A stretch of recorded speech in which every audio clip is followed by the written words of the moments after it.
Maari umunong dahil sa matinding init kaya nasawi ang 4 na empleyado ng munisipyo ng Pili, Camarines Sur. Tinutukan yan ni Chris Novello ng GMA Regional TV Balitang Bicolandia.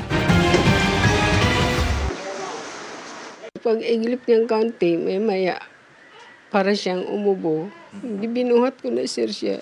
Dinala namin siya. Pagdating po namin noon, inano po ng doktor na wala na po.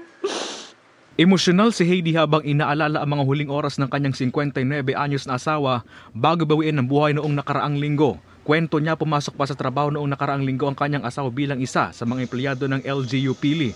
Pero napansin daw ng mga katrabaho ang tila pamumutla nito.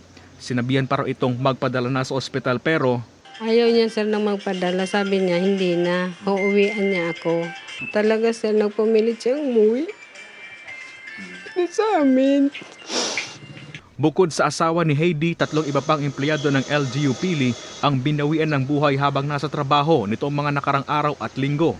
Ayon sa LGU, mga job order employees sila na nasa 40 hanggang 50 anyos at naka-assign sa engineering, public safety office at market guard.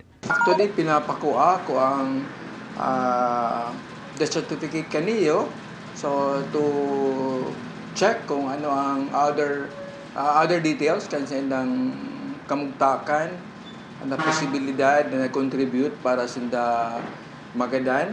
Bagaman wala pang detalye sa ikinasawi ng mga empleyado, hindi isinasantabi ng kanilang rural health unit ang posibilidad na nakaapekto ang matinding init ng panahon.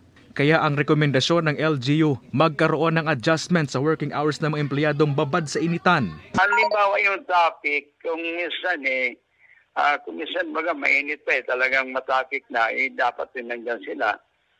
Okay, so kaya lang sabi ko, dapat mag-adjust kami. Halimbawa, 1 hour ka lang dyan, papalitan ka na uli. Mula sa GMA Regional TV Balitang Bicolandia at GMA Integrated News, Chris Novello, nakatutok 24 oras.